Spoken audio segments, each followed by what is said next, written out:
I have a motion that the Council of the Corporation of the Township of Seguin does hereby rise from the closed session and declare the regular meeting reconvened at 4:09 p.m. Could I have a motion from Councillor Finson? I so move. And seconded by Councillor Fellner. I second that. All in favor? Thank you. So before we begin this meeting, I would like to acknowledge the importance of our First Nation community partners. We value their cultures, their histories, and their relationships with all First Nation peoples. We continue to play their part in the community. Thank you very much. And so we are in the public meeting, and we have a consent application. Until 4:30 for that. Oh, okay, public meeting has to be at 4:30, so we will jump to, can we do delegation? Mr. Boddington here? They're not here yet, so. Can we go to item number 8, staff report? Michelle, are you there? Yes, I think she is. I am. Okay, great. So we're jumping to item 8A, the financial aid update to July 23rd.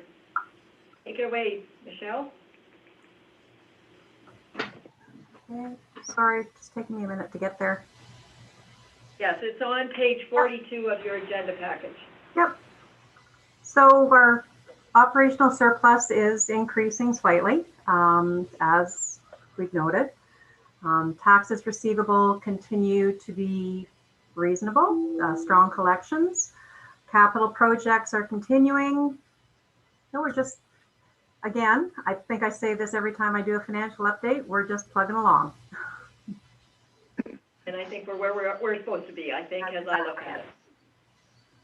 Are there any questions for Michelle? Nope. So thank you, Michelle. It's very comprehensive, and it's nice to see a surplus chugging along a little bit. Thank you.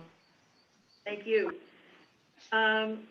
So we move on to 8B, and I believe you're on deck. Clerk? Yes, I'll just get your motion here.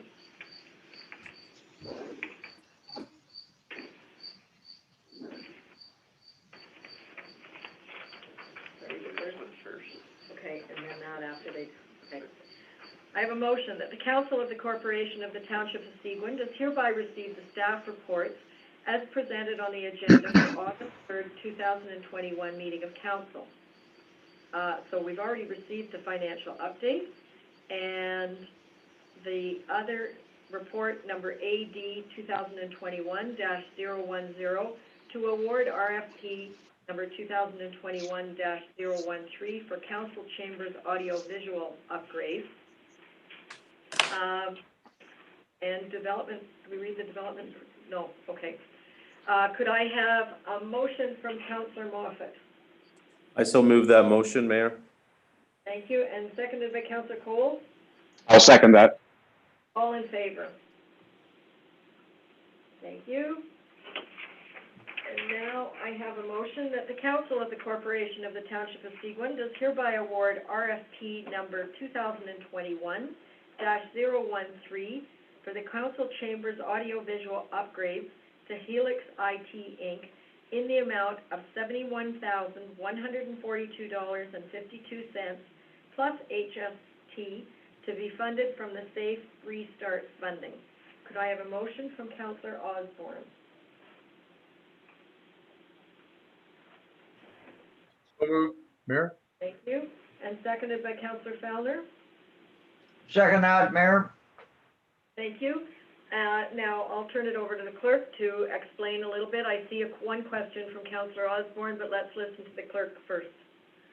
So basically, as council had directed, staff put out an RFP to have some audio-visual upgrades and renovations done to the council chambers for live streaming and electronic participation.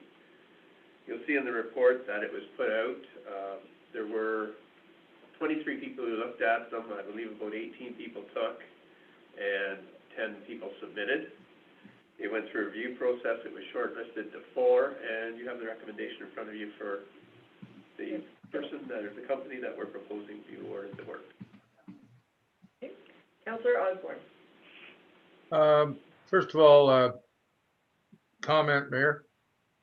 I am somewhat familiar with Helix IT. I think they're a reputable company to go with. I think they have a good background and expertise.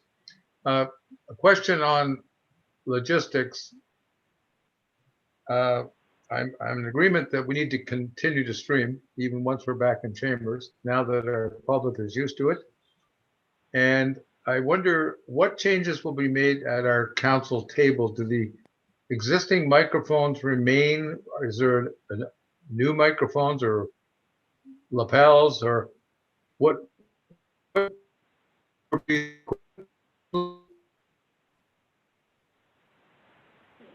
Why don't you go ahead and explain a little bit, but the details really are as laid out in the RFP? So, yes, you're correct, Councillor Osborne. The existing equipment will not be used. It will be taken out. It's all new equipment coming in. And yes, there will be microphones at each position.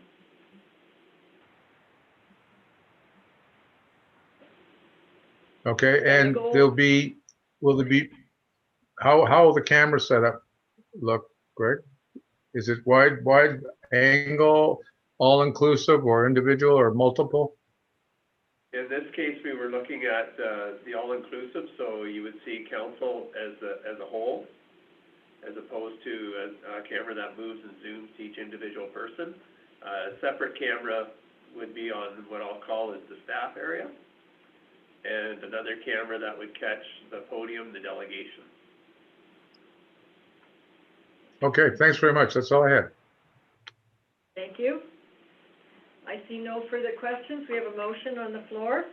All in favor of accepting the RFP recommendation from staff? Thank you. That's carried. One quick question. When does this get installed? Well, one thing we were told by everyone is there is a backlog right now on basically because of computer chips. So their lead time could be 2 to 4 weeks, and then it goes from there. And they will work around our council schedule. They know what that is. Okay. Thank you. So we still have a few minutes. No, Mr. Boddington yet? No. Okay, so we move to item 9, page 64 of your agenda package regarding fireworks. Councillor Moffat, do you want to comment on this? Sure, but I think Councillor Finson started it off earlier because that's really what is a recent. I've received a number of matters with regards to fireworks. I've reached out to various councillors on the issue. The most recent one was a short-term cottage rental email, asking about fireworks and restrictions or limitations and just the annoyance of it and everything else. So I reached out to Patrick Shoebottom and I asked him directly, shouldn't fireworks be covered underneath our noise bylaw?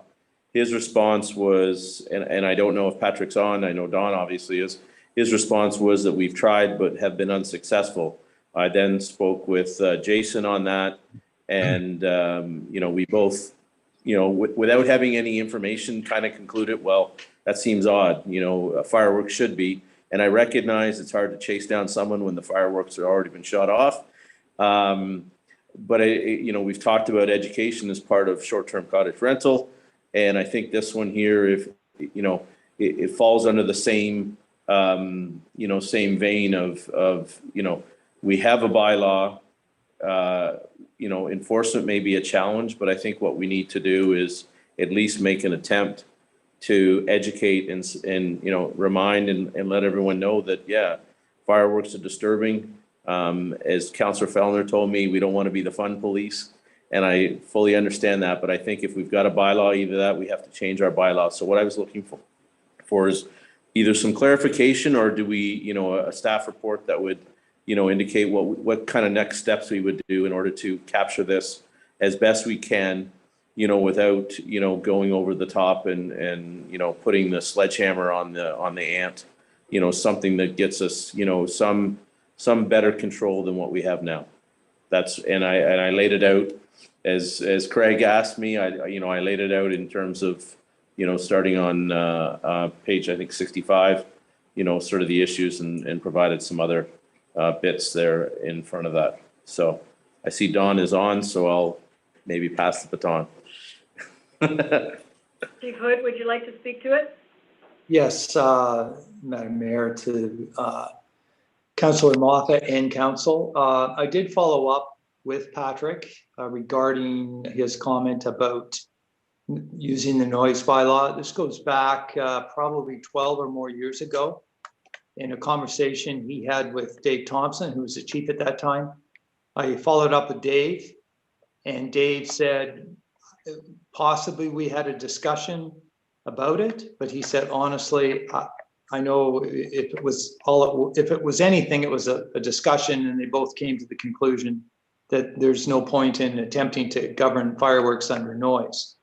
I also have followed up with the following centers, which is Huntsville, Bracebridge, McKellar, McDougall, Parry Sound, and Muskoka Lakes. Some do what we do, which has fireworks under our open burn bylaw. Some have their own fireworks bylaw. But I also spoke with Paul, the prosecutor, and he said, I've been doing this over 30 years and have never seen a successful case with noise. You can educate, and I think if there is something missing, what I see in other bylaws right now would be days and times. Typically, you'll find that they allow fireworks on, say, for example, 24th of May, the day before or the day after. That's because of weather. If it's pouring rain in the 24th, if people want to do it on, or the forecast is bad weather, they can do it before or they can do it after. So that's certainly something to consider. And again, probably the latest, which is a 5-6 page bylaw from Muskoka Lakes, came in 2016. And again, in speaking to the fire chief, who's responsible for that, not bylaw, he was saying they have not had a successful, even come close to a successful charge, but they do use it as a tool if they can discover where the person was to let the fireworks off. Bracebridge indicated to me, this is a town center. It's a bit different, obviously, an urban center compared to us. But Bracebridge actually, if you phone in a complaint on fireworks, they won't even entertain the complaint unless they have full name and address of where you're calling from, the address of where the fireworks are at, and if it's after 9:30, they're not going. So last time I checked, very few people let fireworks off during the summer months at 9:30. It's not much of a display. It's not that dark. So certainly coming out of what I've done research-wise to add times and dates and look at it more as a communications piece where we can, okay, I didn't let a firework. We had an example 3 weeks ago, Gail's cottage over on the other side of the lake from her. We attended because we had a complaint, knocked on the door, identified myself. A young lady came to the door and I said, were you letting off fireworks possibly last night? Yeah, we were. I said, okay, could I speak to it's a rental, who's renting the cottage? Gentleman came up the stairs and I said, so I understand, sir, you were lighting fireworks off last night. No, we weren't. I said, really? So I'm not sure if this is your daughter or a friend, but are you calling her a liar? Like she told me you were. No, we weren't. We had no fireworks. So there's the neighbor told us the location and they stand there and lie to your face and tell it. But that could also be, again, here's a pamphlet. If you're going to do fireworks, here's what you can and can't do. Here's the times, here's the dates, and go from there. And we can add is, for sure, Muskoka Lakes have fireworks on Saturday evenings throughout the summer. So some of them only allow the holiday dates, which I think definitely if we're setting another bylaw up that's going to be impossible to enforce, let's be reasonable and look at, Saturdays only, but if it's extreme or high, no fireworks. And that's what our friends south here in Muskoka Lakes do. So they've got a pretty good, I believe, time schedule that gives people the ability to celebrate away from those 3 or 4 holiday times. Thank you. Councillor Osborne. Thank you, Mayor. Well, we certainly don't want to be killjoys in the township. And I mean, it's historic. 24th of May and July 1st is historic when it comes to fireworks. It's sanctioned by municipalities, i.e. Town of Parry Sound.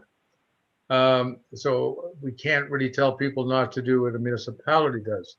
However, as you say, Don, 9 o'clock fireworks aren't very glamorous.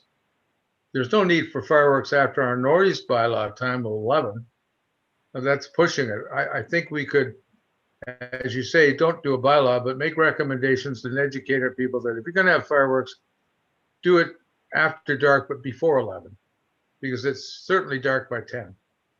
And the fact that we celebrate anniversaries of, like we do, is one thing, but to have a display of fireworks or your neighbor display fireworks because it's somebody's birthday, give them a bigger cake. Forget the fireworks. Don't be doing it every weekend, because this is what, like Gail's saying, is going on. And even if it's not the same person doing it every weekend, if you get enough people setting off fireworks, it becomes every weekend in your area. And it's a nonstop thing. And I mean, you can buy them anywhere. It is a legal thing to do, to set off fireworks. We have our case in point in terms of the fire season and high fire. It's incorporated there from a safety point of view. But I think to the national holidays and try to encourage people that really you're just peeing off your neighbors by doing it every weekend. Thanks. Councillor Collins. Oh, thank you, Mayor. Yes, I happen to agree with Chief Hood on this one. This is a very slippery slope to try and control. And fireworks, to me, are getting used less nowadays than they were years before. As a ward councillor in Ward 5, I have not received one complaint in the last 4 years of my ward. And I happen to have the biggest population and the biggest area. And, yeah, right. and that's a fact. That is a fact. And don't forget too, Don made a good point about, Bracebridge and Gravenhurst. They're urban centers. We're a rural municipality. And there are also types of fireworks. There's the low hazard fireworks, the fountains, the showers, the light, the lawn light, the pinwheel, the Roman candles, the volcanoes, the sparklers, right? And they aren't noisy at all, right? And they are used, it's a source of entertainment really for children on festival occasions like birthdays, graduation, wedding days. And with some families, it's a tradition. So I don't think that we should touch this with a 10-foot pole. That's my opinion moving forward. Thank you. Thank you, Councillor Collins. One more comment from Councillor Fellner.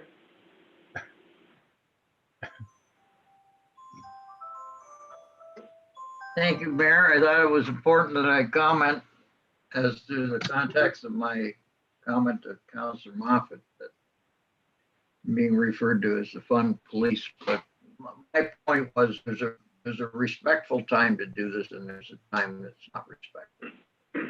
My point was it's dark by 10. How long is an average home fireworks display? I would suspect it's not an hour. I mean, that's putting a lot of money up in smoke. So to me, the only point is, if you're going to do it in a respectful time.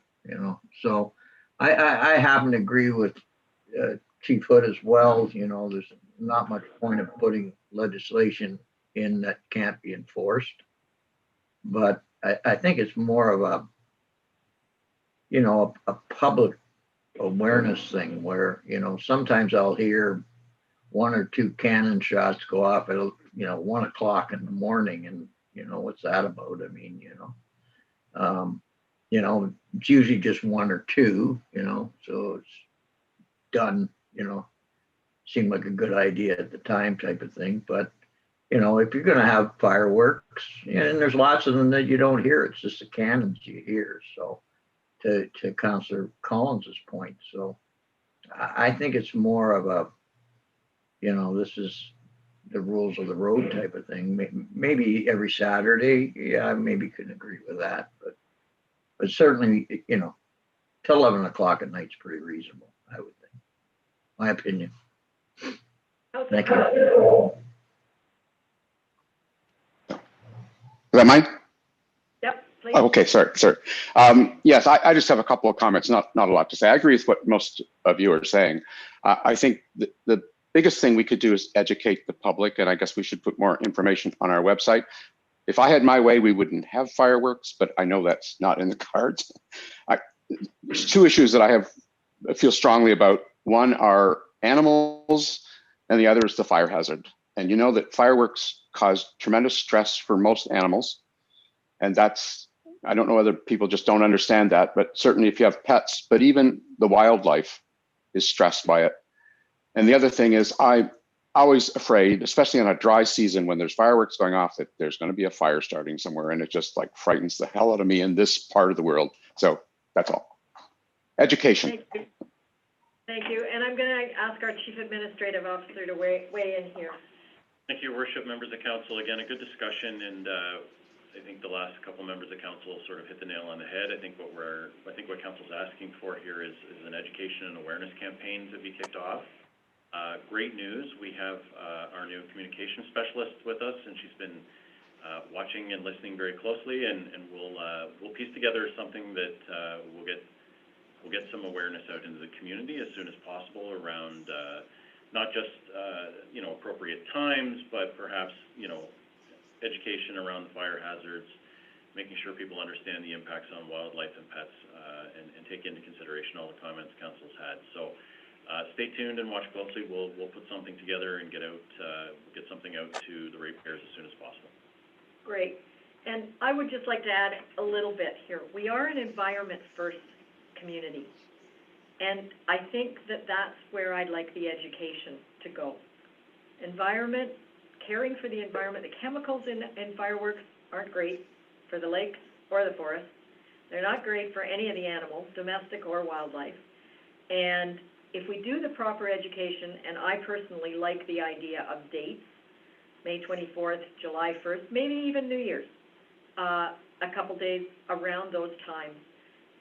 I know other countries do that for their national holidays. And then if you want to have fireworks because you're having a wedding, you come and you get a special permit for a special day. So our fire department is on site for some of these big displays if they're of unusual size and that kind of thing. So I understand how hard it is to police it on noise, because the noise is instantaneous. But maybe it's not that hard to police it on the environment first piece. And let's be consistent in our messages is what I'd like to see. So over to you, Dawn, staff, Valerie. Public education, I think, will go a long way. But I think it's time that we do listen. I'm in awe that Councillor Collins hasn't had any calls, because I sure have. There are people that are very concerned about the chemicals and everything else. So let's react with environment first.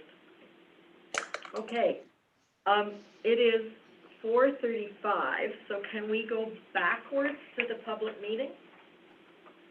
Okay, so we're going back to item 6, which is on page 18 of your council package. And I have a motion that the Council of the Corporation of the Township of Seguin does hereby adjourn the regular meeting to hold a public meeting for the following matters. Consent application number B, 2021-0010-H for Brick, and consent application number B, 2021-0013 for -H for Scott. Could I have a motion from Councillor Fellner So moved. and seconded by Councillor Collins? I'll second the motion. All in favor of moving into a public meeting? Thank you. So I'm going to let the people in for the first one before you start. Oh, okay, we have to let a couple of our people in before I start reading. And the first one, I believe, Lauren will speak to after I read it. Okay. Council will now hold public meetings for proposed consent applications. In accordance with the Planning Act, Council will consider all matters placed before it prior to granting a consent. If a person or public body who files an appeal of a decision of the Council of the Corporation of the Township of Seguin in respect of a proposed consent does not make written submissions to the Council before it provides or refuses to provide a provisional consent, the Ontario Land Tribunal, formerly the Local Planning Appeal Tribunal, may dismiss the appeal.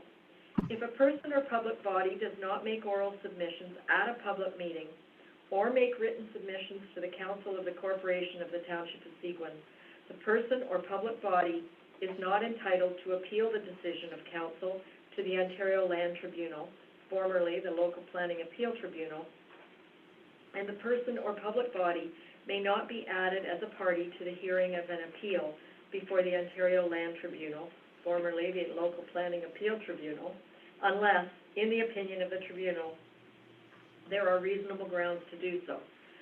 The purpose of consent application B, 2021-0010-H for Brick is to create one new 4-hectare rural lot with 120 meters of frontage on Clear Lake Road. The retained lands would have a resulting lot area of 22 hectares with 222 meters of frontage on Clear Lake Road. I now ask the clerk to state the method by which notice of the meeting was provided and the dates on which that notice was provided. Notice of the public meeting was provided by posting the property and by regular mail on July 20th, 2021. Notice was therefore considered to be provided in accordance with the requirements of the Planning Act. Has anyone registered to speak in favor of or in opposition to this application? Gordon and Vida Balbrook, the applicants, have registered to speak to this application. Okay. Has the township? I beg your pardon? Sorry. I'll acknowledge you in a moment. Has the township received any correspondence with respect to this application? No correspondence has been received. Okay, Mr. or Mrs. Browbrick, would you like to speak to it? We're essentially here to be available to answer any questions that you may have. I suppose the only question we would have is when would we know and how would we know whether the council approved or denied the appeal or the consent, sorry. In this case, after the public meeting tonight, there is a council decision following the public meeting, so shortly after this. You'll hear tonight how the council votes if you stay online after the public meeting. After the public meeting. Okay, thank you. Are there any questions for either Mr. or Mrs. Browbrick or Lauren Irvine, who's our planner on this file? Lauren, do you have anything to add? Nothing to add, Your Worship. Okay. Council, no questions? Great. So we move on to the second consent application. The purpose of consent application number B, 2021-0013-H for Scott, is to undertake a technical reseparation of a shore road allowance for 2 adjacent lots on Plan 42M-167, lots 3 and 4. The shore road allowance was stopped up closed and transferred to the adjacent lots in 1985, and the respective Shore Road allowance portions were inadvertently merged into a single parcel. The result of the proposed application is that each of the Shore Road allowances will be reassigned and merged to the respective adjacent lots. I now ask the clerk to state the method by which notice of the meeting was provided and the dates on which that notice was provided. Notice of the public meeting was provided by posting the property and by regular mail on July 20th, 2021.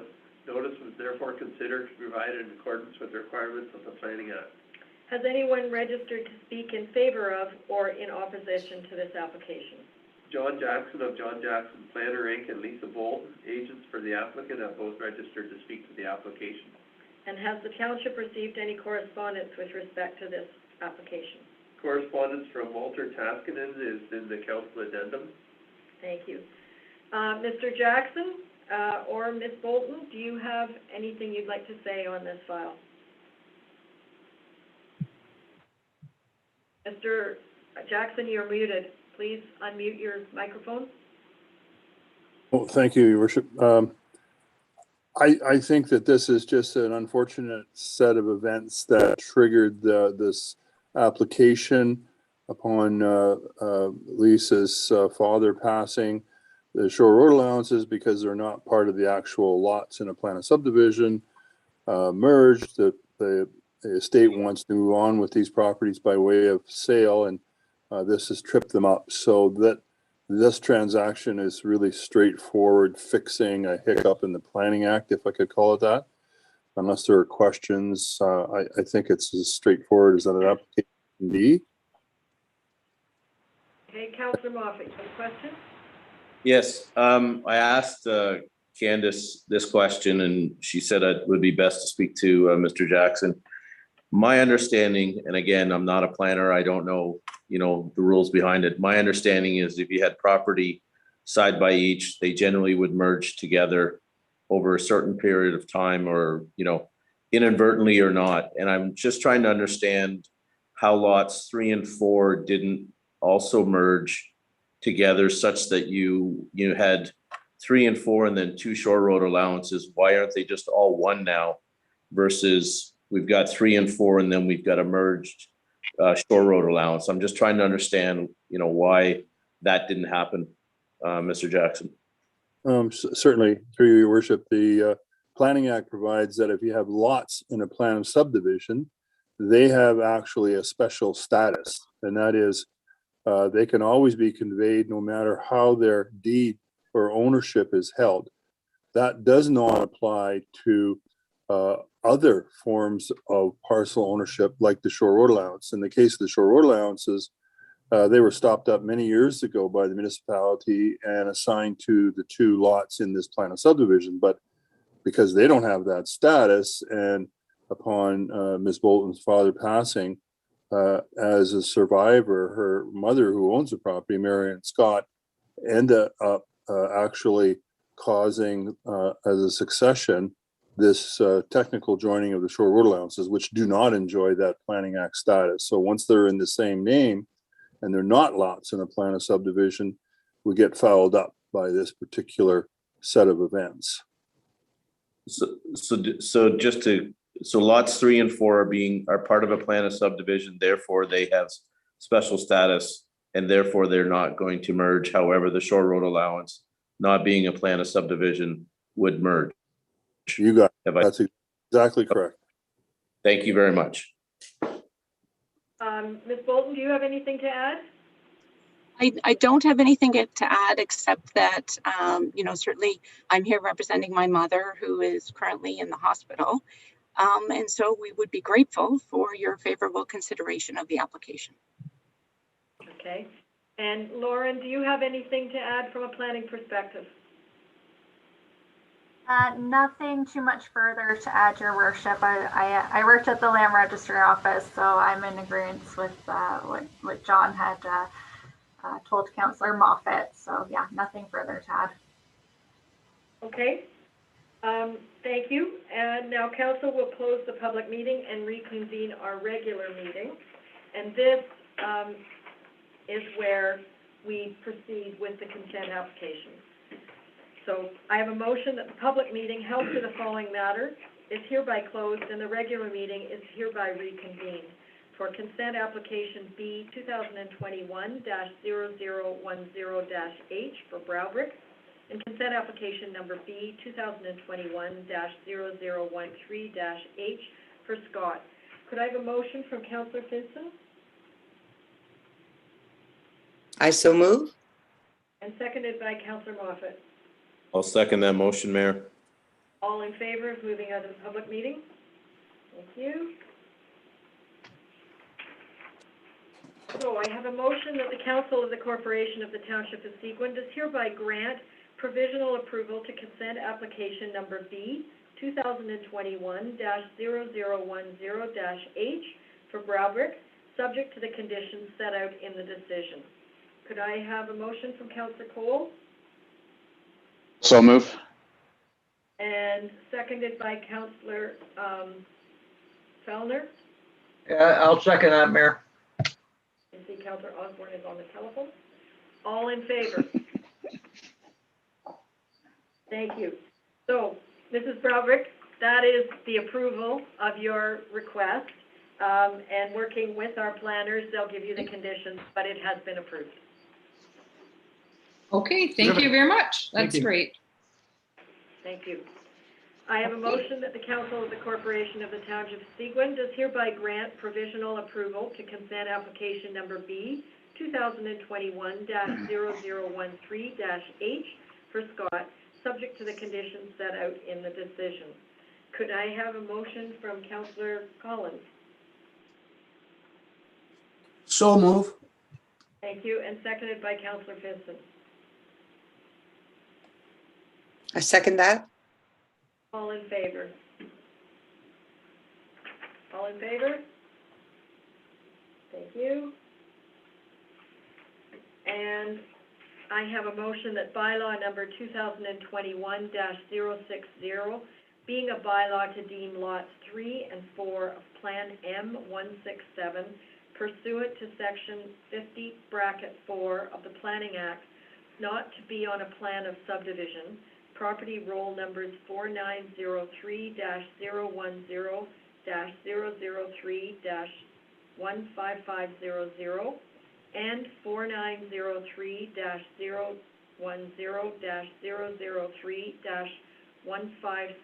4903-003-15600, file number D 2021-0007-F for Scott, is hereby deemed to have been read a first, second, and third time and passed by council. Could I have a motion from Councillor Cole Also move. and seconded by Councillor Fellner? I'll second that. All in favor? Thank you.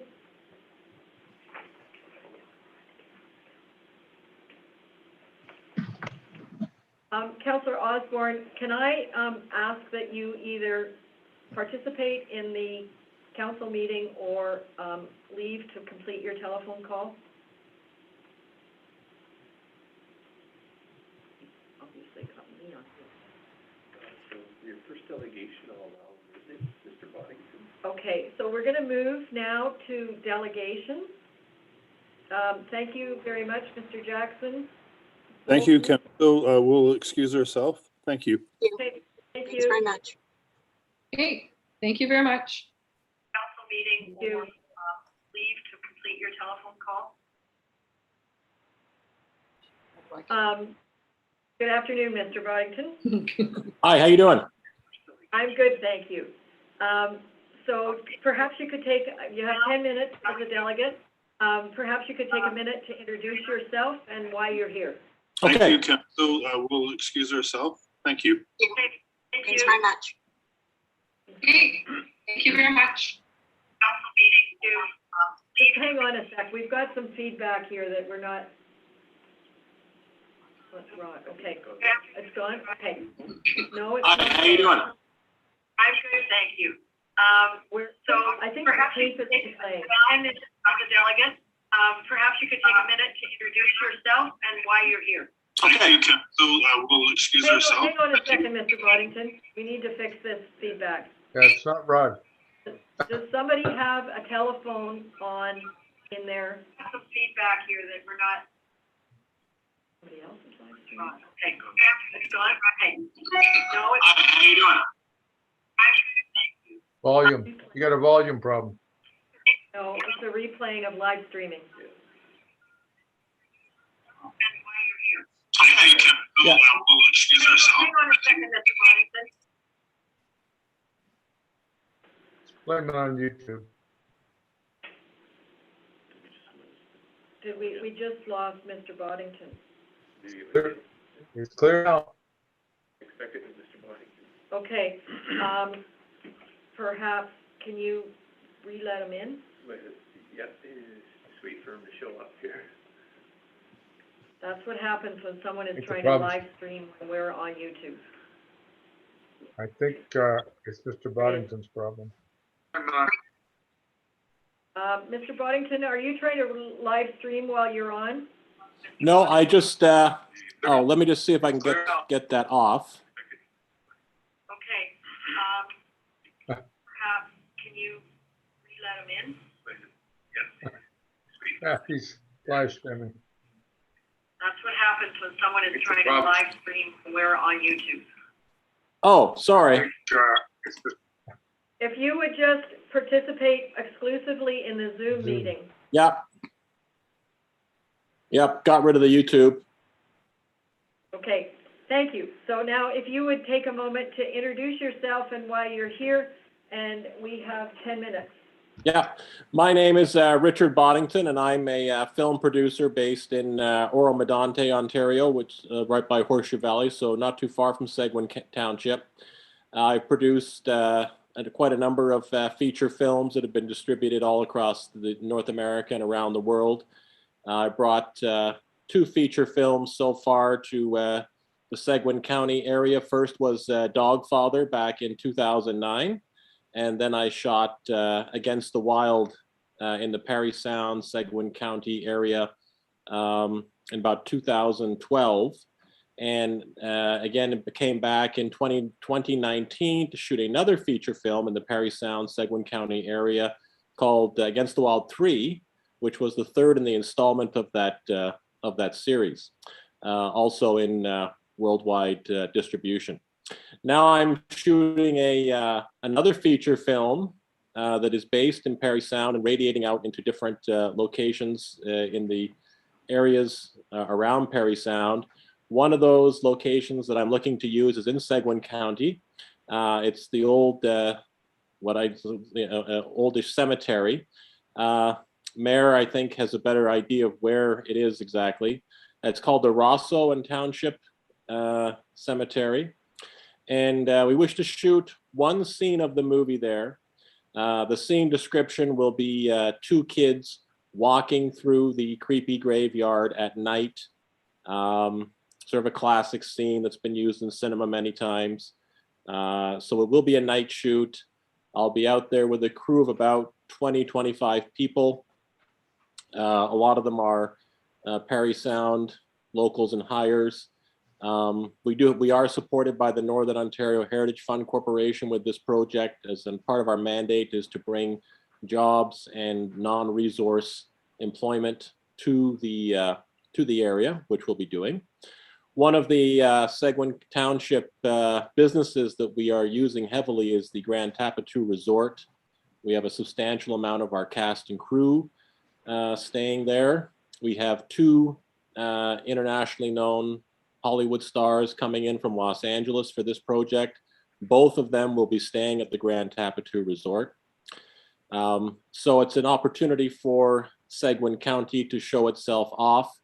You can imagine these stars posting pics of themselves staying at Grand Tapatoo and posting it to Twitter.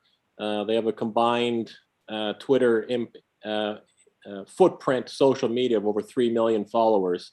So it's quite substantial. So I would like to ask the council to grant us permission to shoot in the township for 3 to 4 hours, one evening, one night at the cemetery.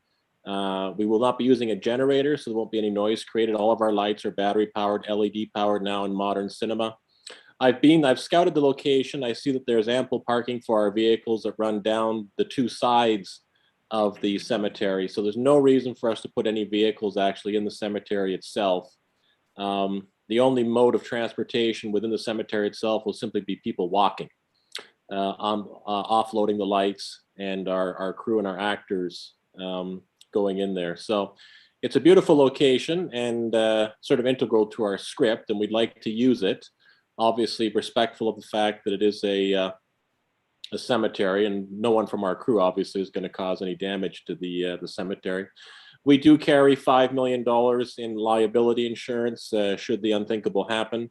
I'm fortunate to say that we've never in my time producing feature films even had a single claim where we've needed the insurance. So, but we do carry it as a precaution, of course. So that's it basically. If anyone has any questions, I'm happy to take them. Councillor Osborne, and then I'm going to ask Councillor Simpson, who's a member of the Cemetery Committee, to comment. Councillor Osborne. Thank you, Mayor. Mr. Boddington, appreciate your interest in the area, the Parry Sound District, and the business that you bring. We could stand more of it. I understand the Cemetery Committee, and I'll allow Councillor Vincent to address that, has objected to the use of the cemetery for filming. I'm anxious to hear the reasons why. I'm sure the residents of the cemetery wouldn't mind. That's all I have. Okay, we have a question from Councillor Moffat, and then I'd like to turn it over to Councillor Simpson. Thank you, Mayor. I guess, have you shot at one of the neighboring cemeteries in the West Parry Sound District before, or is this would be, the first time that this has occurred? Yeah, this is the first time we're using a cemetery location. I just want to point out to council that for public cemetery use in Ontario, it's quite common for film production companies to use cemeteries in Ontario as locations. Probably on a weekly basis, film productions are shooting in cemeteries in the Toronto area. A burial scene is something common in a feature film. Somebody dies in the movie. You need to stage a funeral, and obviously it's cost prohibitive for any production to construct an entire cemetery from scratch. So this is kind of unique because we only have 2 actors going in there. That's it. We're not actually going to be staging a full-on funeral with 50 people standing around a casket. This is a family-friendly project. If you look up my name on imdb.com, International Movie Database, you'll see that I produce family-friendly feature films that are then distributed worldwide. We certainly will put Seguin County in the end credits in the producers wish to thank section. Like I said, I've been on Seguin property before with my previous 2 shoots. Our budget allocation just for the Parry Sound area is over $1 million in terms of what we were spending on cast, crew, hotels, food, per diem, all the staff we bring in, all the rentals. It's actually a very rapid dump of money that we put into local economies. Certainly Grand Tapetou, this is our 3rd time having business with them, are ecstatic to have us again because we always come in the fall, which of course is their slow period. So when we come in there and put 20, 30 people there up, a week for 6 weeks, and we're also using their restaurant, it's a very significant amount of money for them. And we're very happy to support them. They're very happy to have us. We've been in contact with the new owners, and they're happy to have us. So, just to follow up, you mentioned other areas. Is there a permit process that you would normally, like if you were filming in the city of Barrie or city of Toronto at a grave site, a cemetery? Is there a permit process that that would, maybe that's sort of what the cemetery committee is, but I was just wondering if there's a process that you would have followed in another municipality. Absolutely. The city of Parry Sound has a permitting process. It's basically just filling out a form saying, where you're going to be at that time. Parry Sound does not charge for film permits, and interestingly enough, the city of Toronto does not charge anything for film permits either. Film is considered to be a complete win for any jurisdiction that has a film shoot that comes in. All we do is spend money. We don't take anything back from the local economy. We don't want to use your resources or anything of that nature, which is why many townships, we're using one location in North Bay, and they are very, very, very anxious to have us come into North Bay for the one day. We have one day in North Bay for a location we can't source someplace else. So if normally what we've done in the past is we've contacted townships, as we did in the last shoot, and if they have a permit process, we go through it. And if not, then usually a city manager sends us an email saying, yeah, we haven't got a problem with your crew there that night. And we keep a copy of that email with us in case the OPP show up and say, what are you doing here? We hand them a copy of the email and they're usually satisfied and, leave. But in terms of, causing noise or disturbance, we're not setting off fireworks. We are there, we will be there at night. But as I said, our lights are LED battery operated. And so there will be a little bit of rumbling as our trucks pull in and park down the sides there. But, we'll mitigate it as much as possible. Thank you very much. Just to put it in perspective, Seguin has a permitting process. It's managed by Dominique. The only reason this one is before us is because it's a cemetery and the cemetery committee talked about it. So I'd like Councillor Simpson to give us a little bit of background.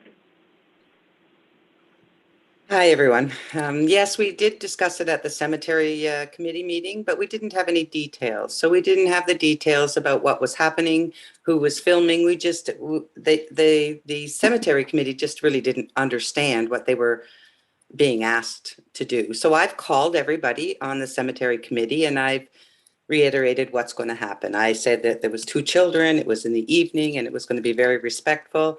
And all but one of the committee has said no problem. They don't have any problem with it. Just one committee member just thought, why would you have to film in a cemetery? But out of all of us, there was only one that had any objections. So everybody else is quite in favor. And had they known the details in the beginning, it might not have been an issue at all. It may not have come to this, but I've spoken to everybody and everybody is on board except for the one person. And so we're supportive of it. And it does remain a council decision. I do know that Seguin is on the list as a film-friendly township in Northern Ontario, and that's part of why the NOHFC money flows to this district. And to filmmakers that work in this area. It is an economic engine. There's no question. So my recommendation is, just a second, Councillor Osborne, my recommendation is that we direct staff to make this work. If there are any conditions, the only condition that I know of is if there was a burial planned on the same day or the day after, you would have to be flexible from a timing point of view because there could be an open grave site. But we would know that at least, 24 hours in advance? At a minimum. So probably that is the only major condition if there was an active burial happening the next day. And I've also heard a little bit that if any of the names on the tombstones were visible, that they could be either changed or blocked out by post-production editing. Well, just a quick word on that. Like the census is released like every 70 years or whatever it is. If camera passes a grave site that say, because a couple I looked at are like 1830, 1860, there just really isn't any issue in Canadian law with that name appearing on camera without, that person because they've been dead for, that length of time. So if something recent, we just wouldn't shoot it. Something that's really, going back into the 1800s, as I saw that there were some, it's just not really an issue in terms of clearance. And we are very careful in terms of clearances that we have to do in motion pictures.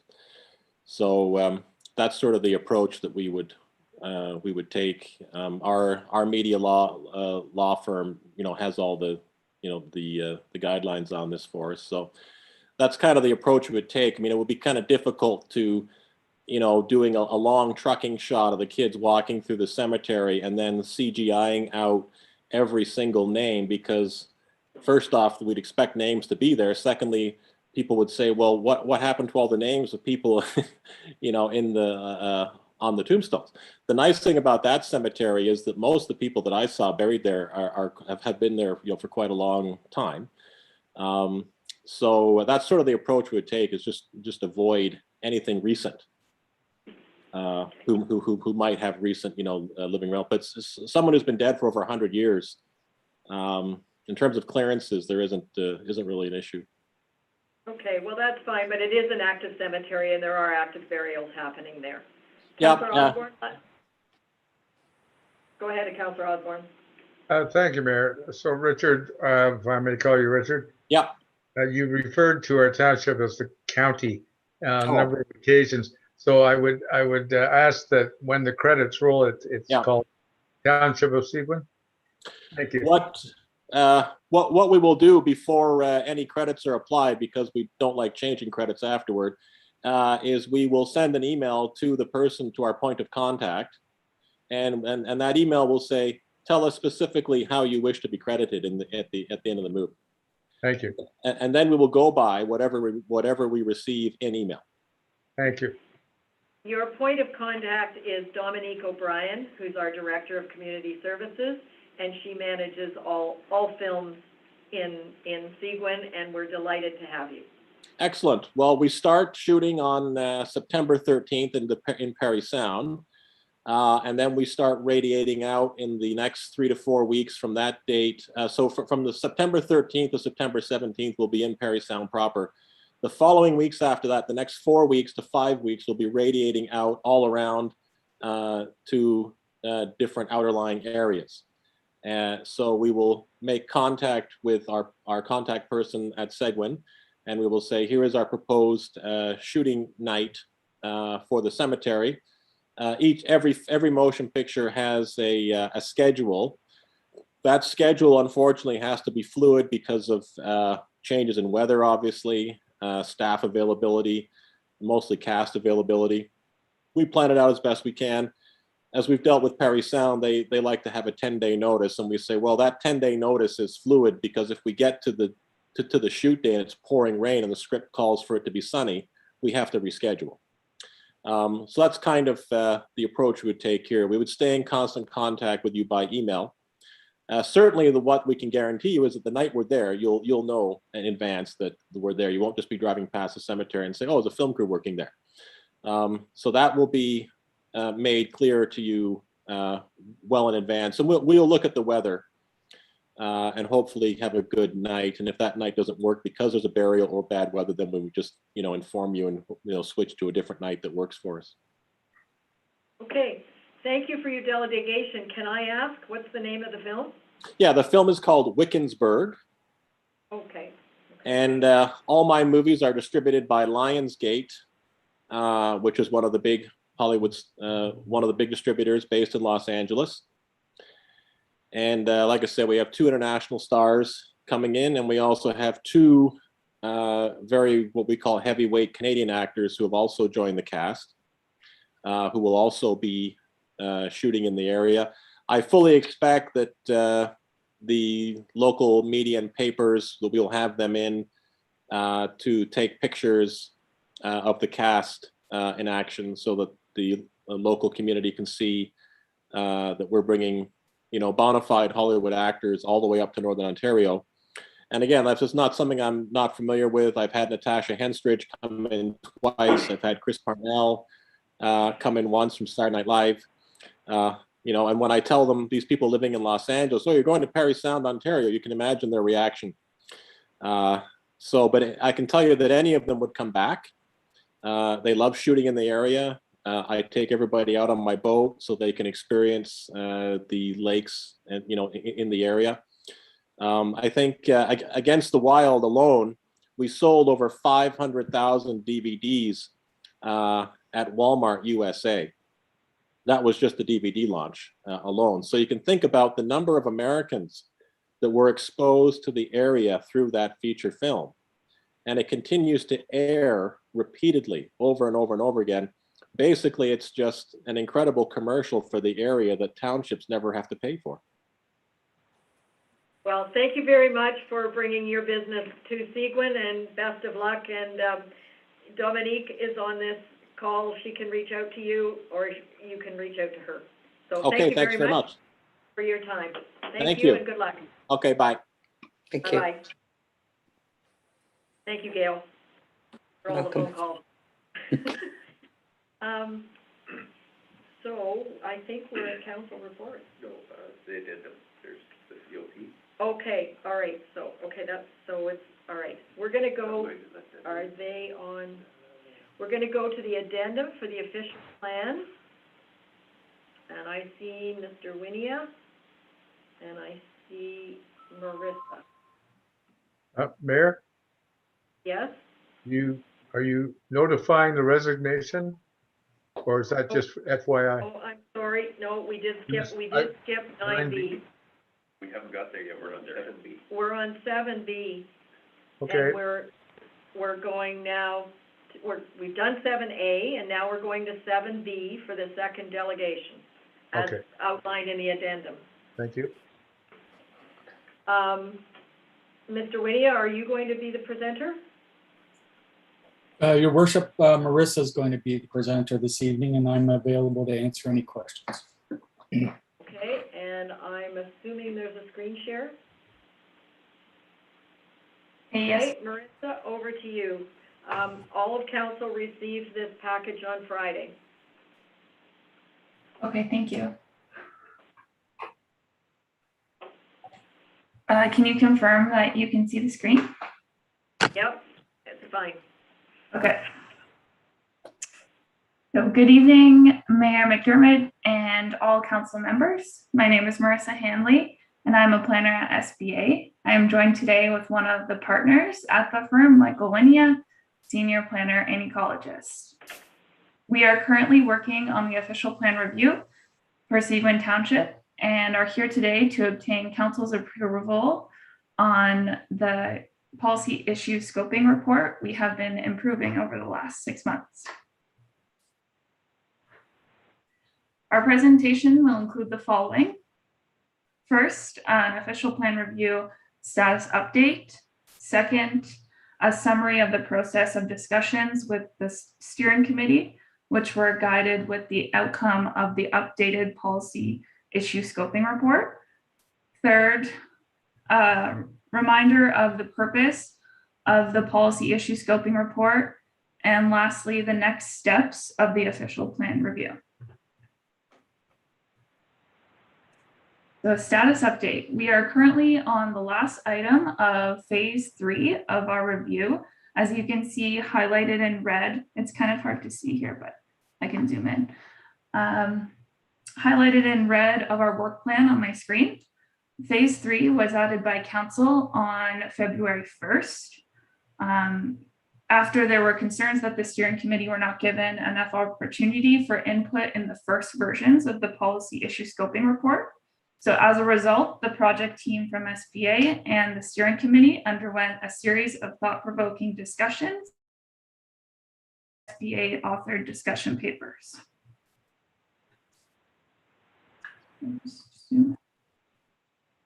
So the improved process of the scoping issues report. So choosing the topics. Following the council meeting on February 1st, the project team at SBA came up with 4 topics which were relevant to Seguin's official plan review and previous steering committee concerns. Once these topics were distinguished and approved by the steering committee, 4 3-hour meetings were scheduled. Each meeting was approximately 3 hours long and included members of the project team at SBA, the steering committee members, and Seguin Township staff. These meetings, these are the meetings that took place. So on April 29th, there was economic development. On May 26th, livability and healthy communities. On June 9th, natural heritage and healthy lakes. And June 23rd, infrastructure and public services. So discussion papers. Before each meeting, a detailed discussion paper. Sorry, I can't see my notes. A detailed discussion paper was provided to the steering committee 1 to 2 weeks in advance of each meeting for the community to review and read. The discussion paper topics included information on the following, which is all relevant to the future policy in the official plan review. So number 1, the provincial policy statement 2020. Number 2, the Seguin Council strategic plan for 2019 to 2022. Number 3, a review of the current official plan goals and objectives. Number 4, policy issues report, the first version. Number 5, public comments. And number 6, suggested directions and opportunities. So after the discussion papers, what we heard was next. So the project team summarized each meeting with what we heard. Each 1 to 2 page document was reviewed and approved by the steering committee. These will be shared on the project website following this meeting. And which brings us to the policy issue scoping report. So following the approval of what we heard papers, the project team began editing the policy issue scoping report. The intent of the scoping report is to identify the key policy areas which will require an in-depth attention as part of the official plan review. As you all see in the document, it's set up to mimic the chronological layout of the current official plan document.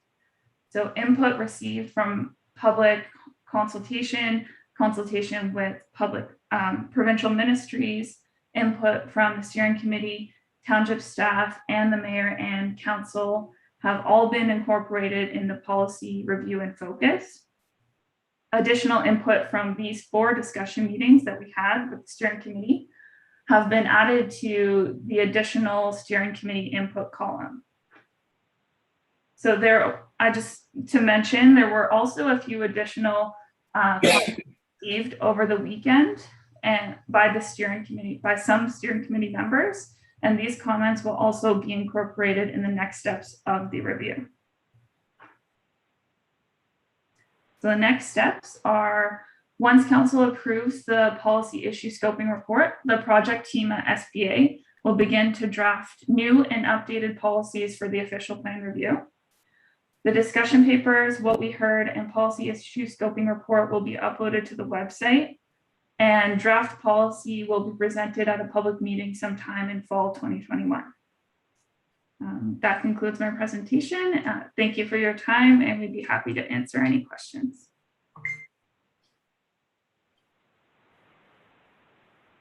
Marissa, can you take down your slides so I can see all my counselors on Zoom again? Thank you.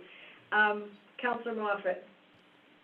Thank you, Mayor. I guess my only question, Marissa, is I'd provided some comments and I was looking over the document and I didn't see that the comments were updated. So I just want to make sure we're still sort of in, I guess, live documentation editing, or if we're moving forward with what we have here, if this is sort of our final version. Perhaps through your worship, perhaps I can respond to that. The documentation that was prepared and is before council represents the summary of comments and the discussion paper comments and so on, but we continue to get comments from the committee and from, frankly, we'll continue to get comments from the agencies, and we're looking for a lot of comment from the public. So I think it's important to note that this is just a guidance paper. It's not the be all and end all of what we're going to be looking at relative to the OP. We're going to consider all of the comments and then the draft policy. And that's where we really need to get to that stage of the actual policy so you can see what's being changed and you can determine whether or not your comments are reflected in those changes, et cetera. Okay, thank you. Councillor Cole. Yeah, I have a question about, and I don't know whether it's appropriate to ask it here, because it's under the additional steering committee input. But I'll ask the question anyway, and somebody can get back to me later if it, depending on who's answering this. Under the, on page 33, says the committee is unsure the expansion of the Foley North settlement area is a priority for an employment corridor. It sounds interesting because it's adjacent to some of our largest employers, as well as Perry, the city or the town of Perry Sound, that this would not be considered a priority. I'm going to ask our Chief Administrative Officer to reply to that. Okay. Thank you, Your Worship. It's a good question, Councillor Coles. There's lots of moving pieces in play right now with respect to all of this document, development opportunities. So I'd suggest to you that while it's written the way it is, there's plenty of work being undertaken right now, and that is a very important corridor to be looking at as we consider the future. I appreciate that. Thank you. Are there any other questions from council? I know it's a lot of pages. Those of us that have been on the steering committee have been through it, I hope, a couple of times, and the steering committee has committed a lot of hours to getting to here. But it, as Michael indicated, it is a work in progress. So I encourage all of council and any public that is online now to go through it, send us your edits, your comments. I will say that edits coming from the steering committee or the public or council doesn't mean, your comment doesn't mean it will be included. It will be considered, but the end decision is by all of council. So individuals saying, you must change this, you must change that, that input will be considered, but not necessarily gospel as we go forward. And that's the role of Skelton Brumwell and the steering committee to evaluate the comments as they come forward. So please do spend the time to go through the many pages and make your comments and send them to Marissa. Are there any further comments? Councillor Osborne? You have a comment or not? The hand went up and then it went down. Thank you, Mayor. No, it dropped again. I don't know. It's not working right. I had a question about the provincial policy statement on settlement areas and housing. It's sort of related to Councillor Cole's comment about North Seguin. Are we hamstrung in any way by the province, Marissa, in where we can expand housing because of this settlement area provision? Or can we override the province and do our own thing?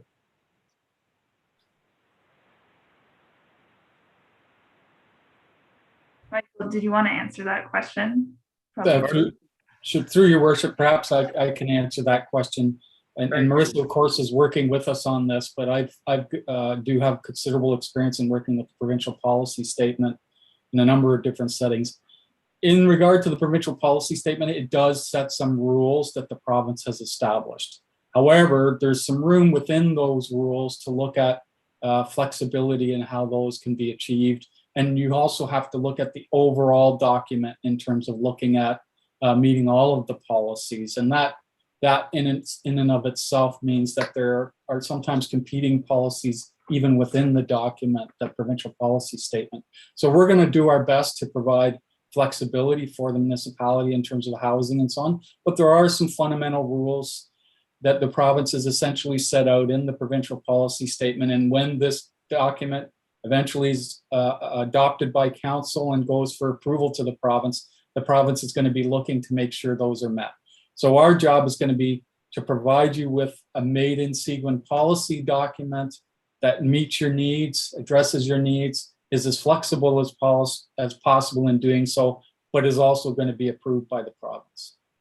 I think fundamentally to judge that, you're going to have to take a look at the policies we come up with as a draft. We will want your input, obviously. We want the public input, and we will get more agency input. And really crafting those policies is going to determine the ultimate answer to your question. I recall when we first met at council, Michael, you mentioning the rules and how you've been able to bend some of those rules over time on behalf of municipalities. So I understand where you're coming from. The other question I had was with regards to, well, I refresh my memory here. Not transportation. Oh, RCC, which is being renamed by the steering committee as ECC, I believe. It's a Recreational suggestion carry that- capacity.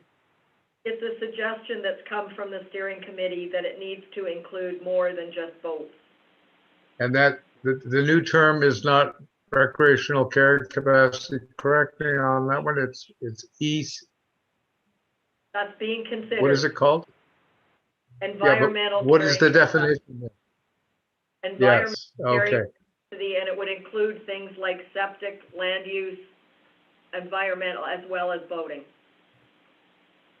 And also, there's a proviso or there's a suggestion in there that small lakes be considered and not be omitted as they have been in our official plan thus far, given That's consideration.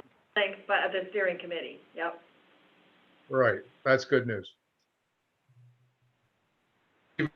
Even more reason to have carrying capacity regulation in small lakes than there are in large lakes. Thank you. Okay.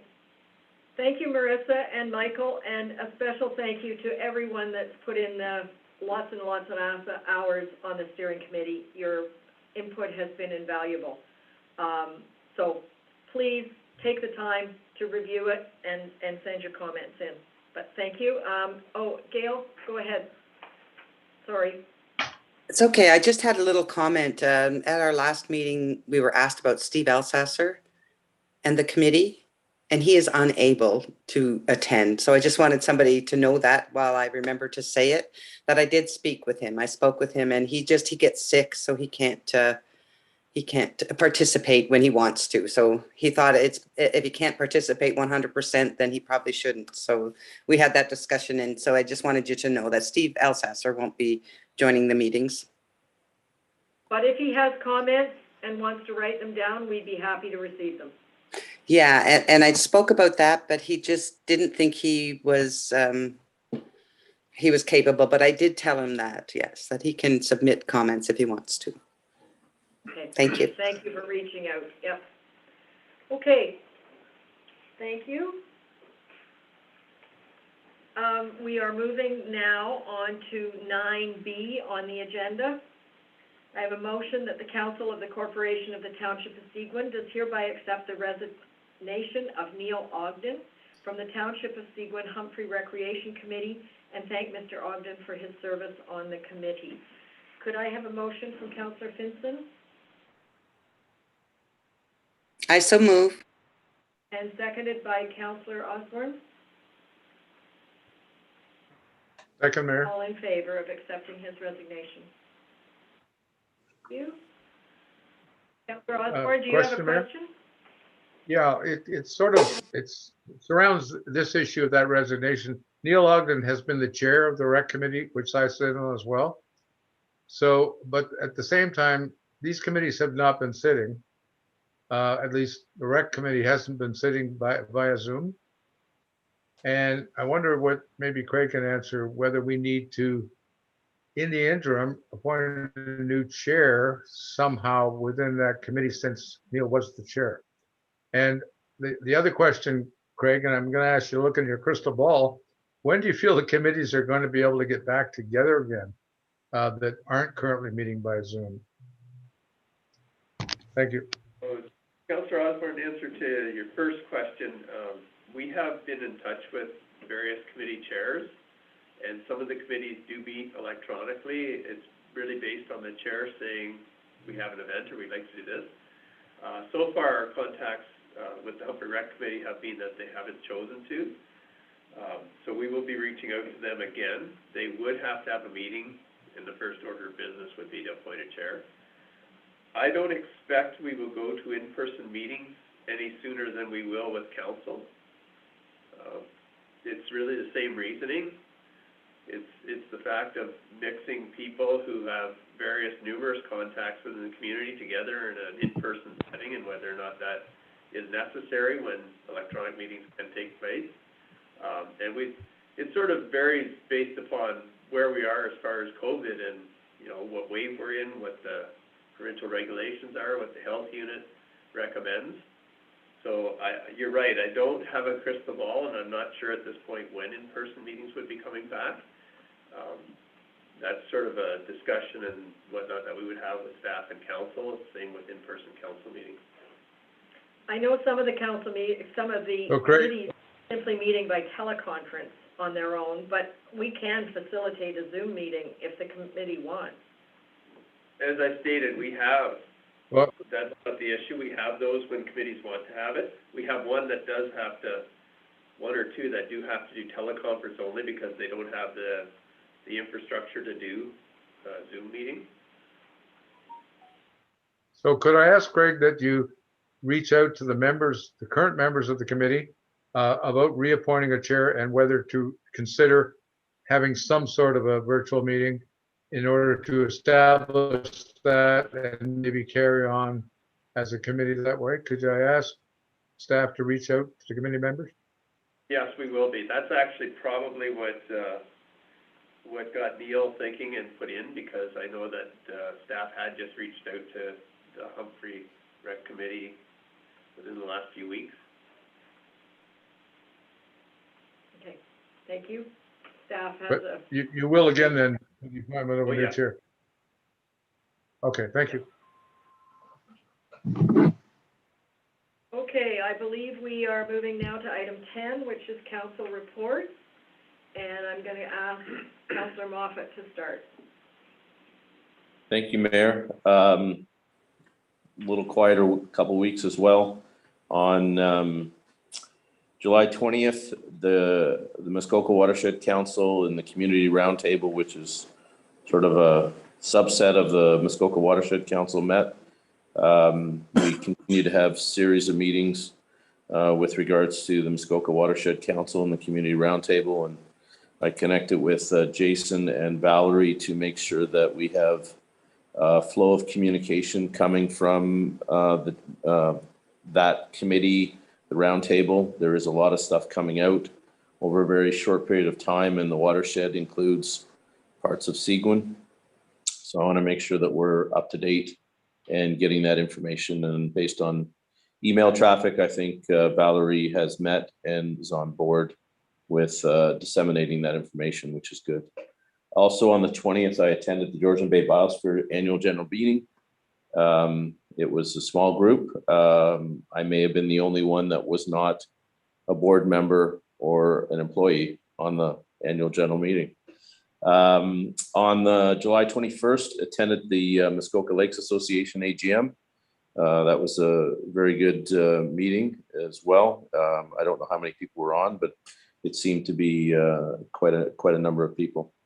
Also on the 21st, attended, as I have for the last number of months, the Electric Vehicle Society meeting. So they had, again, interesting discussions in connection with IceCap and the work that I do there.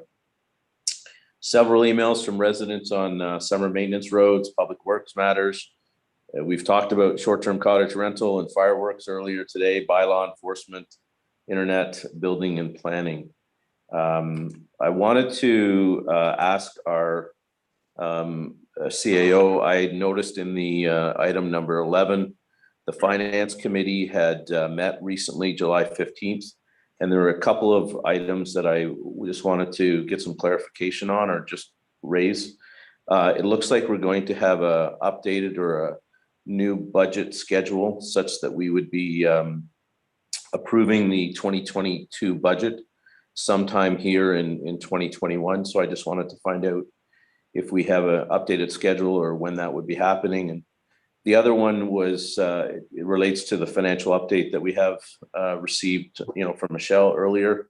That's a great snapshot point in time, but organization like ourselves and most other organizations are always forecasting.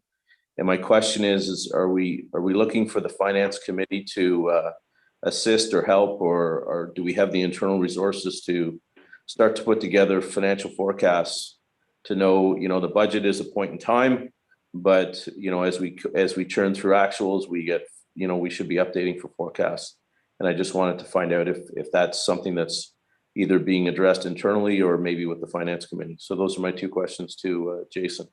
And I'm happy to hear, if he's given this any thought or has any information to share. Thank you. Thank you. Through your worship, Councillor Moffat. Yes, we did have a very productive meeting with the Finance Committee just a few weeks ago, and we are looking at an accelerated timeline to bring the 2022 budget to Council. In fact, earlier today, the senior management team was discussing the details of that schedule, so we'll be coming to Council. I believe we're targeting the next meeting with a formal schedule for what Council should expect for the next year's budget. So I think that addresses your first question. And then the second question around forecasting, certainly a discussion I've had with the Finance Committee at a very high level, but I think there's a bit of work to do there before the finance. So I think the short answer is yes, I'm going to have a discussion with the Finance Committee about some recommendations to bring back to Council, bring back to the administration around forecasting versus, I think, the language you used was the snapshot in time type of financial updates that you're getting. So more to come, stay tuned, but I hope that addresses your questions, Councillor Moffat. Perfect. Thank you very much. That's great. Thank you, Mayor. Councillor Cole. Yeah, it's like Daryl, it hasn't been quite as busy, but nevertheless, lots going on. July 21st, I had a biweekly meeting with our ad hoc committee on the campus of care and met with the architects who are doing the master plan for the project. Moving along nicely. We expect at our next meeting, which is this Wednesday, they will have a 3-dimensional model for us to look at, which gives us a really much better sense of what fits and what doesn't fit on the site. On the 28th, I had a meeting with the chair of Belvedere and Don Carmichael and myself to begin the process of developing the business plan and a governance structure for going forward. This is something that the ministry has asked us for through Brian Pollard, and we're in the process of working with that. And we do have a copy of the one that Georgian did for their campus of care. So we have a really good model to work from. On July 31st, I attended the Osler Lake Ratepayers Association along with the mayor, and interesting group of folks. And I think their biggest issue, though, was internet access or the lack of it. That seemed to be something that they're struggling with. And in the follow-up emails, that was the thing that they talked about the most. So we've got some work to do as a council in that regard, and they do know that, of course. Then I had various calls from constituents, and Peter was asking about, or some are asking when we were going to get the rest of Salmon Lake Road tarred in. I was going to say tarred and feathered, but it's tarred and chipped, and is in the budget right now, so we'll see. And in addition to that, I've set up a meeting to look at the Clear Lake, Salmon Lake subdivision, which I was unable to see with Jason earlier just because I was double booked. Well, I'll be seeing that on Friday. So this is our newest little subdivision just down the road. So you can stay tuned for that one too. Okay, thank you. That's all. Councillor Osborne. Thank you, Mayor.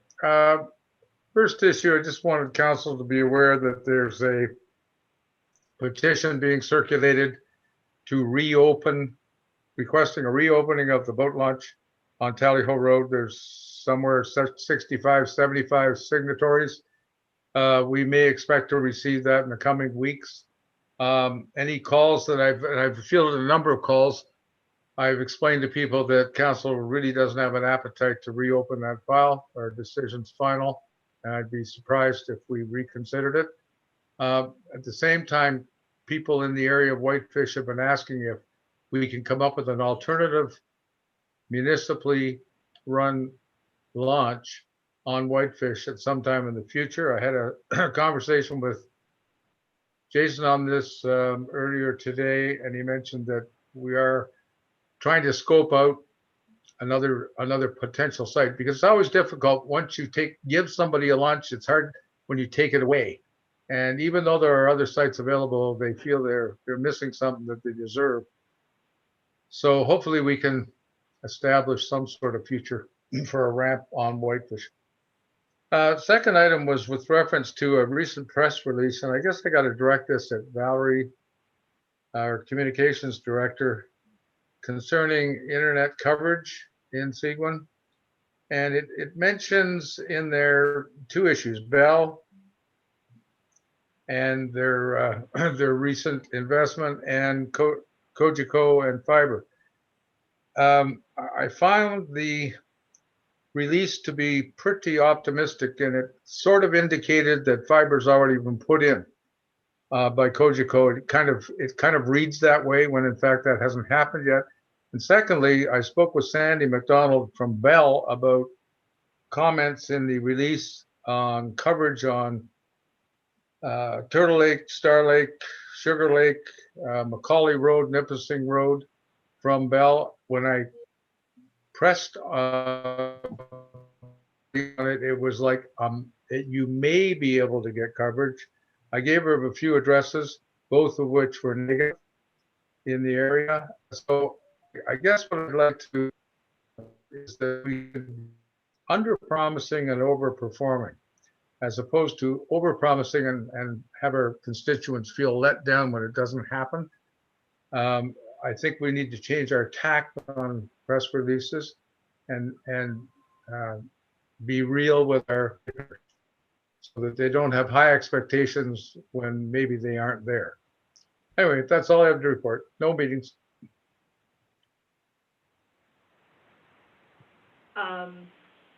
Councillor Fellner. Thank you, Mayor. So I attended, along with the mayor, on the 31st of July, the Lake Joe North annual meeting, and indeed, they were very concerned about internet access as well.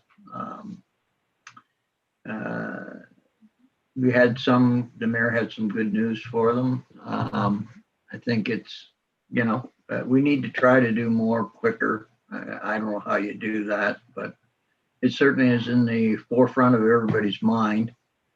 I have also got quite a few calls the last couple of weeks, which is maybe higher than normal. Some regarding problem rentals, some regarding some questionable boating practices. The usual sort of summer type of inquiries. We've also spent a fair amount of time with Seguin Trail issues. They seem to be in the busy time of the year, and as we improve the trail, we're creating some situations that we haven't really been able to address yet. So that's going to take some work. Other than that, it's just been busy, and the weather hasn't been all that great. So hopefully the next 2 weeks will be better. That's it for me. Thank you. Councillor Collins.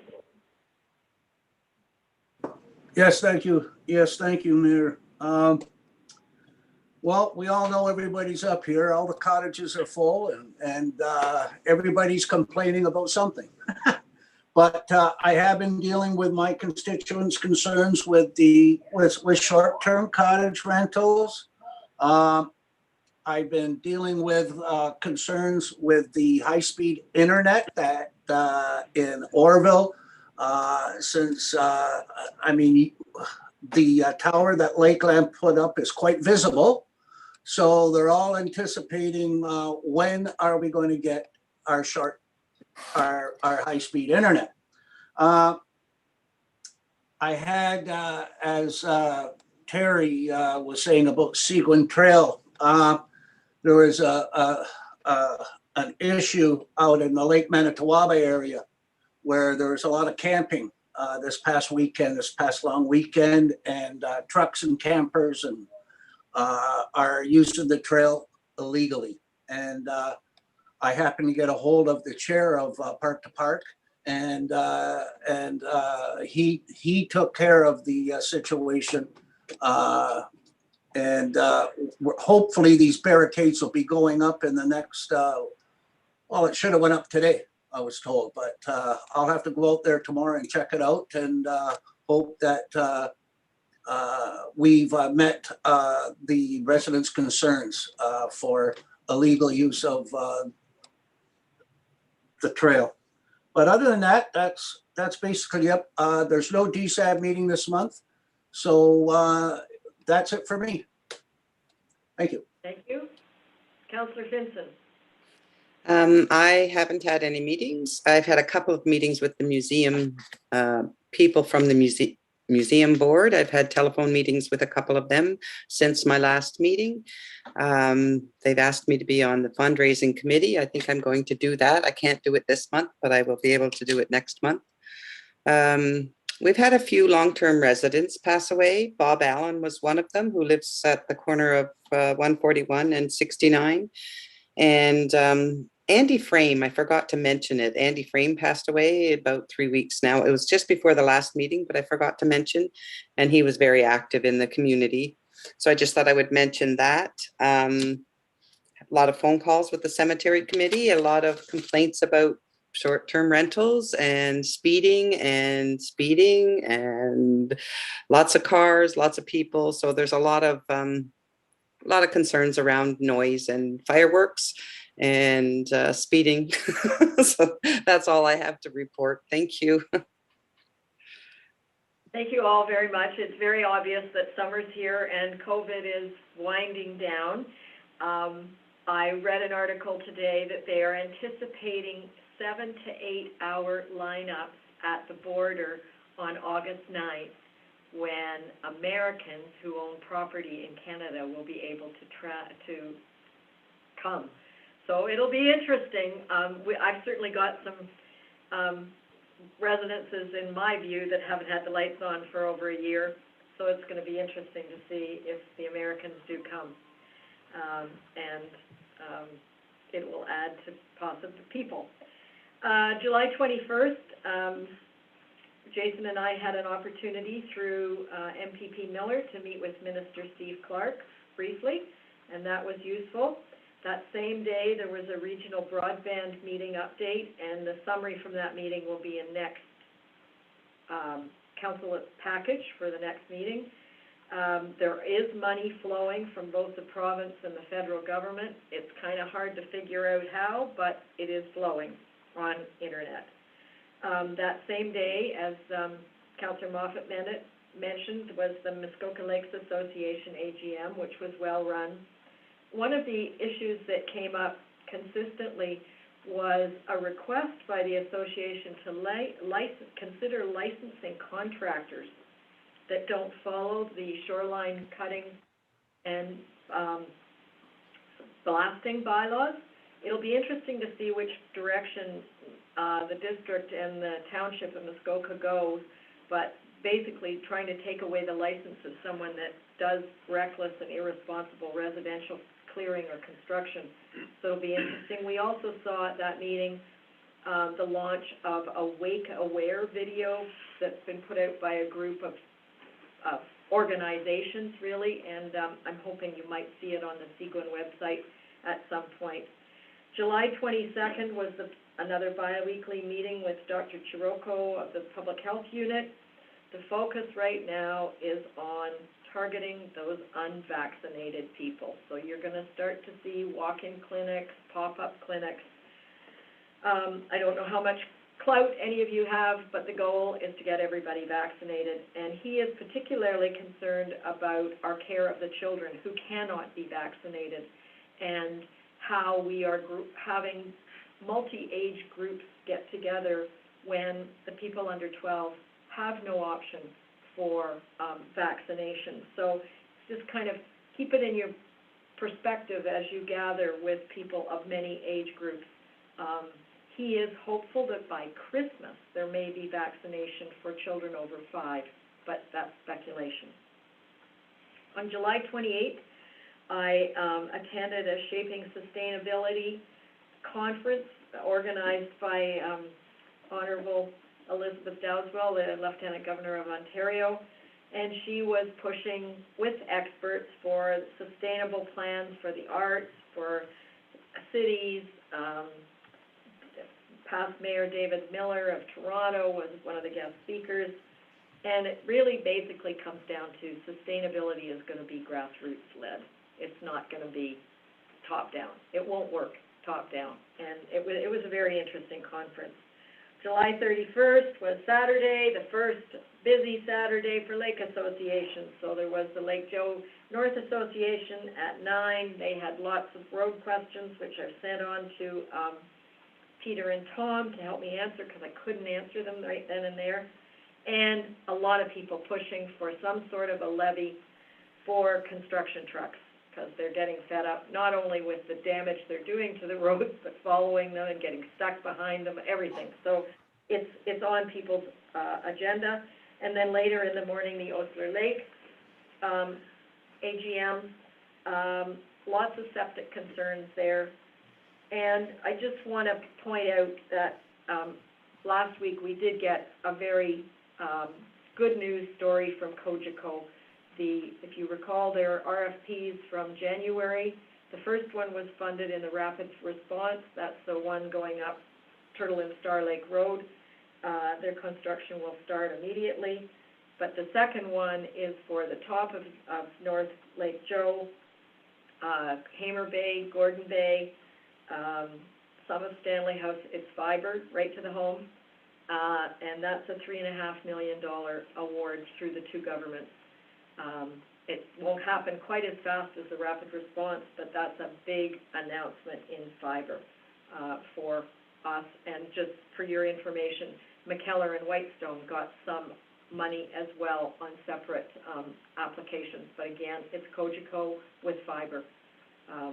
So things are moving, not as quickly as we'd like, but as I tell everybody that writes me, we promise not to let the file drop.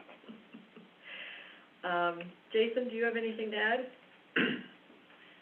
Thank you, Worship. If I can just quickly add, you touched on the meeting with Minister of Municipal Affairs and Housing, Steve Clark, last 2 weeks ago. It was a great opportunity to meet with the minister and our local MPP and just talk about some of the housing challenges that the West Parry Sound District is facing, and get a read from the minister at the provincial level on what type of initiatives they'd be interested in supporting. So I think it was a very productive meeting, and there'll be more to come as we unpack those discussions. So I just wanted to add on to that, and of course it is always exciting when we can bring, we're not bringing, but when Cogeco can bring further services to the communities. I think that's a good news story, and we look forward to doing what we can to support them from the administration side in getting the fiber in the ground and getting more people connected. So thank you, Worship. That's it. Councillor Moffat.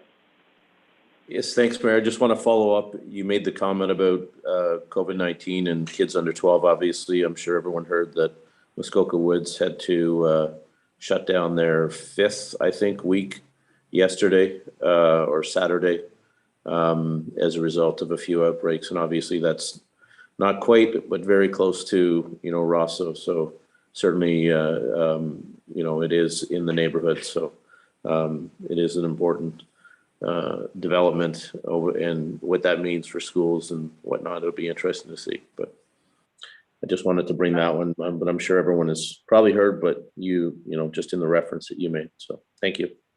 Yeah, and earlier this afternoon, the province did issue their school reopening plan. I looked at kind of the first paragraph and said, I can't digest this right now, but it's out there now. So the provincial plan is out. So I have a motion that the Council of the Corporation of the Township of Seguin does hereby receive the board and committee agendas and minutes and the correspondence as presented on the agenda for the August 3rd, 2021 meeting of Council. Could I have a motion from Councillor Fellner? I so move. Seconded by Councillor Collins. I'll second it. All in favor? Receiving the correspondence? Thank you. And I have a motion that bylaw number 2021-061, being a bylaw to confirm the proceedings of the meetings of council, is hereby deemed to have been read a first, second, and third time and passed by council. Could I have a motion from Councillor Finson? I so move. And seconded by Councillor Moffat. I'll second that motion, Mayor. All in favor? Thank you. And I have a motion that the council of the corporation of the Township of Seguin does hereby adjourn this regular meeting of council at 5:54 p.m. to meet again Monday, August 23rd, 2021, or at the call of the mayor. Could I have a motion from Councillor Cole Also move. and seconded by Councillor Osborne? Second, Mayor. Thank you. All in favor? Thank you. Have a good evening, everybody, and stay safe. Thanks now. Thank you. Bye.